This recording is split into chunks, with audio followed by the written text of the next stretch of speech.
Hello students, हम question number 3 करते हैं। Recall pi is defined as ratio of the circumference say c of a circle to its diameter d, that's pi c by D.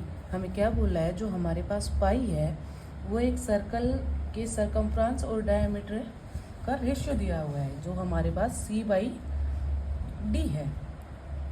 This seems to contradict that fact that pi is irrational। और पाई क्या हमारे पास हमें पता है irrational होता है। How will you resolve this contradiction? तो हम इस contradiction को कैसे रिसोल्व करेंगे ये पूछा है। तो हमें पता है कि हमारे पास ये c बाई डी जो है ये p बाई क्यू की फॉर्म में होता है, और p and q are irrational number. p and q हमारे पास इंटीजर होते हैं, हमें पता है, इंटीजर्स होते हैं हमारे पास, and q not is equals to 0। अब हमारे पास c बाई डी हमें कुछ भी नहीं दिया हुआ कि c क्या है हमारे पास और d। तो हम क्या करते हैं, इन दिस केस हम क्या लेंगे, C और D और बोथ आर इरेशनल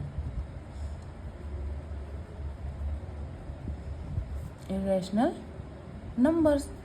C या फिर D या दोनों हमारे पास इरेशनल नंबर होंगे।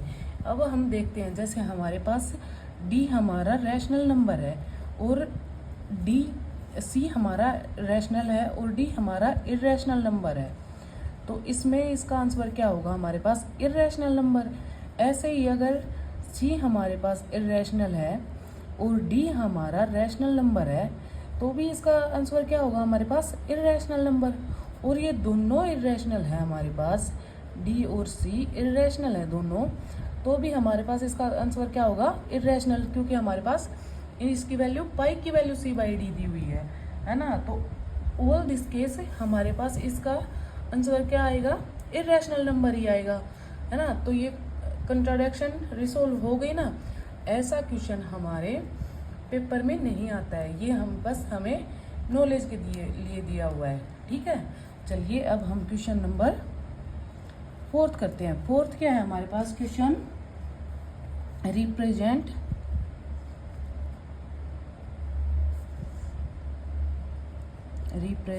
Under root 9.3 on the number line. हमें नंबर लाइन पे ये रिप्रेजेंट करना है, रूट अंडर रूट इंटू 3। तो अब हम क्या करेंगे, मैं आपको रफली समझा रही हूँ, आप इसको पेपर में अच्छे से कर लेना। स्केल और कंपास की सहायता से हम एक लाइन लेंगे, स्केल की सहायता से लाइन, मैं आपको लिख के बता रही हूँ, आप कंपास और उससे अच्छे से कर लेना, मैं यहाँ पे आपके लिए लिख भी दूंगी, ठीक है। जैसे मैंने ये 9.3 एक लाइन ली है स्केल से, लाइन 9.3, इसका नाम ले लिया हमने A B equals to A and B. ये 9.3 लाइन ली है हमने, इसको हम 1 यूनिट एक्सटेंड कर देंगे आगे।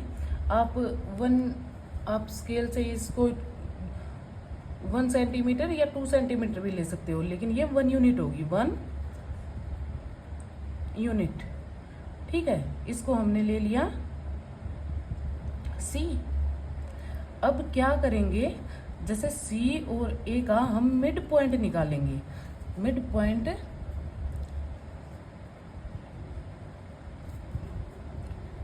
ए सी का मिड पॉइंट निकालेंगे। तो हम कंपास की सहायता से कैसे निकालते हैं, हमें पता है, हम हाफ से ज़्यादा कंपास को खोलते हैं, ठीक है, फिर उससे चाप लगाते हैं। जैसे ए पे कंपास रखा हमने और फिर यहाँ एक चाप लगा ली, और ऐसे ही हमने सी पे कंपास रखा, सी से यहाँ फिर से चाप लगाई, और ए से ऐसे ही नीचे चाप लगाएंगे, और यहाँ से ऐसे। अब ये जहाँ भी ये लाइन काटेगी ये इसका क्या होगा, मिड पॉइंट, इसको हम एम ले लेते हैं, ठीक है। ये इसका क्या है, मिड पॉइंट है। अब यहाँ मिड पॉइंट पे आप कंपास रख के यहाँ से इतना इसका एक सेमी सर्कल ले लेना जो यहाँ से आएगा, ठीक है। वो सेमी सर्कल कहाँ से होता हुआ जाएगा, हमारा इस कट से होता हुआ हमारे पास सी पे आएगा, ठीक है। ये आप कंपास की सहायता से अच्छे से कर लेना, मैं आपको ऐसे ही रफली बता रही हूँ। फिर हम क्या करेंगे, यहाँ बी पॉइंट पे हम एक 90 डिग्री का एंगल बनाएंगे बी पे, ठीक है। तो क्या करेंगे, यहाँ पर कंपास रख के यहाँ एक आर्क लगाएंगे ऐसे। और आपको पता है ये जितनी हमने आर्क खोली है यहीं से कंपास से एक चाप यहाँ आएगी और सेकंड यहाँ पे कंपास रख के हम यहाँ चाप लगाएंगे और यहाँ से यहाँ आर्क लगा देंगे, ठीक है। मैं आर्क बोल रही हूँ, कभी चाप आप देख लेना। इसको फिर हम यहाँ एक्सटेंड करेंगे इस पॉइंट पे, ये हम ले लेते हैं P। अब ये जो लाइन बनी है हमारी, इतना आप कंपास खोल के इस लाइन को आगे एक्सटेंड करेंगे और फिर इस लाइन पे हम इतना ही खोल के यहाँ से यहाँ एक आर्क लगाएंगे, ठीक है। यहाँ बनेगी 9.3 अंडर रूट, ये जहाँ कट कर रही है ना वो क्या आएगी हमारी 9.3 अंडर रूट। ये वाला जो पॉइंट है ये हमारा नंबर लाइन पे 9.3 अंडर रूट की वैल्यू आ जाएगी, ठीक है। आप इसको अच्छे से कर लेना, ओके। तो चलिए अब हम करते हैं क्वेश्चन नंबर 5। क्वेश्चन नंबर 5 क्या करना है, हमें रैशनलाइज करना है डिनोमिनेटर को।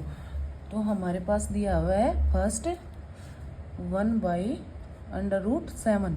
अब हमें 1/√7 को सोल्व करना है, तो हम √7 हम क्या करते हैं, डिनोमिनेटर को रैशनलाइज करते हैं, है ना। 1/√7 को अगर हम रैशनलाइज करेंगे तो क्या होगा, इसको √7 को हम मल्टीप्लाई और डिवाइड करेंगे न्यूमिनेटर और डिनोमिनेटर से।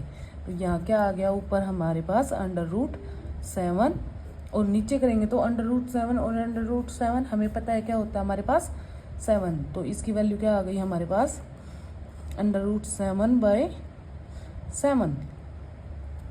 ऐसा ही अब हम सेकंड करते हैं। सेकंड क्या है हमारे पास 1/√7 माइनस √6। अगर हम इसको रैशनलाइज करेंगे तो क्या करेंगे, 1/√7 माइनस √6 इंटू, अब इसको न्यूमिनेटर से करेंगे तो क्या होगा, जो यहाँ हमारे पास साइन है ये हमारे पास चेंज हो जाएगा, 7/√7 प्लस √6। ऐसे ही डिनोमिनेटर के साथ करेंगे, √7 प्लस √6। अब ये ऊपर आ गया, ऊपर इससे मल्टीप्लाई करेंगे तो क्या होएगा, √7 प्लस √6। और नीचे क्या है, ये हमारा किसका फॉर्मूला बन गया, a minus B a plus B, है ना। तो ये क्या होता है हमारे पास a² माइनस b² का फॉर्मूला होता है। तो ये हम यही करेंगे, जैसे 7 का स्क्वायर क्या हो गया हमारे पास 14। तो ये √7 है तो ये 7 माइनस 6 ऊपर √7 प्लस √6 अपॉन 7 में से 6 गया 1।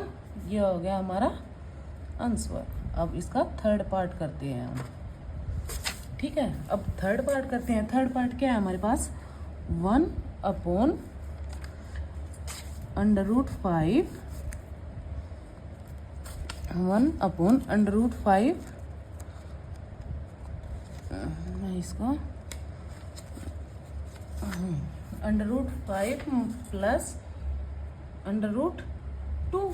अब इसको रैशनलाइज करेंगे तो क्या आएगा हमारे पास, 1 अपॉन √5 प्लस √2। ये ऊपर जाके हमारा क्या हो जाएगा, साइन चेंज 5 माइनस √2। देखो यहाँ प्लस था, यहाँ माइनस कर दिया हमने, ठीक है। √5 माइनस √2, √5 माइनस √2, और नीचे क्या फॉर्मूला लगेगा हमारा, यही a minus B, a plus B, A square minus B square. अब अगर इसका स्क्वेयर करेंगे तो क्या आएगा हमारे पास, 5 minus 2 equals to √5 minus √2 upon 5 में से 2 गया 3। अब हम करते हैं हमारा फोर्थ, 1 अपॉन √7 माइनस 2। अगर इसको रैशनलाइज करेंगे तो हमारे पास क्या आएगा, 1 अपॉन √7 माइनस 2 इंटू √7 प्लस 2, ये साइन चेंज हो गया, अपॉन √7 प्लस 2। अब यहाँ ऊपर करेंगे √7 प्लस 2, और ये नीचे फिर से हमारा a माइनस बी और a प्लस बी का फॉर्मूला हो जाएगा, जो क्या होता है हमारे पास, a स्क्वेयर माइनस बी का स्क्वेयर। अब यहाँ करेंगे, इसका स्क्वेयर करेंगे तो यह क्या आ जाएगा हमारे पास, 7, और 2 का स्क्वेयर करेंगे तो क्या आएगा हमारे पास, -4। तो इसकी वैल्यू क्या आ जाएगी हमारे पास, अंडर रूट तो मैंने पहले ही लगा दिया था ना, √7 प्लस 2 अपॉन 7 में से 4 गया, हमारे पास आ गया 3। ये आ गया इसका आंसर। ठीक है, थैंक यू फॉर वॉचिंग। अगर आपको मेरी वीडियो अच्छी लगती है तो please like, share and subscribe my channel. Thank you.